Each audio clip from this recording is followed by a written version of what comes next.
অস্ট্রেলিয়ার ডারউইন ডিজাস্টারের পর খুব চাপের মধ্যেই আছে মাইটি অস্ট্রেলিয়া। কারণ সাবেক থেকে শুরু করে গণমাধ্যম ব্যাপকভাবে সমালোচনা করছে তাদেরকে। ম্যাকাইতে এরই মধ্যে এসে পৌঁছেছে গোটা দল। এয়ারপোর্ট থেকে বের হতে দেখেছি আমরা Steven Smith, Travis Head, Pat Cummins, Starc শুরু করে দলের সঙ্গে নতুন করে যোগ হয়েছেন জশ ইংলিশ। বাংলাদেশ দল কিন্তু অস্ট্রেলিয়া দলের আগেই এই মাকাইতে পা রেখেছে এবং কি তারা এই সময়টা বিশ্রামে কাটাচ্ছে। এমন একটা দুর্দান্ত জয়ের পর যেমন বাংলাদেশ আছে চনমনে, অন্যদিকে অজিরা কিন্তু একেবারে মানসিকভাবে চাপের মধ্যে রয়েছে।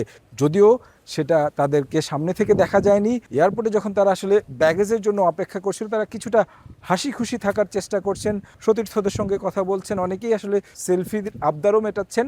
তবে তারা জানেন আসলে ডারউইনে তাদের জন্য কি হয়েছে এবং সাবেকরা আসলে তাদেরকে যেভাবে ধুয়ে দিচ্ছে সেটা নিয়ে নিঃসন্দেহে তারা ভাবছেন।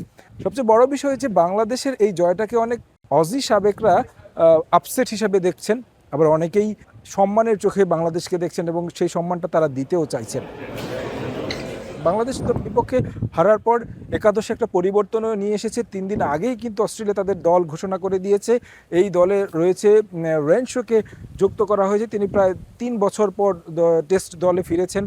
শেফিল্ডে হয়ে দারুণ একটা পারফরমেন্স ছিল তার, সেইটার সুবাদেই তাকে দলে নেওয়া হয়েছে। জ্যাক ওয়েদারল্যান্ড ছিলেন ডারউইনের লোকাল বয়, তাকে বাদ দেওয়া হয়েছে।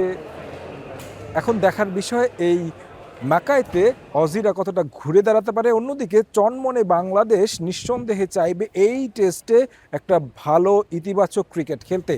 মাকাই থেকে তারেক হাসান শিমুল, সময় সংবাদ, অস্ট্রেলিয়া।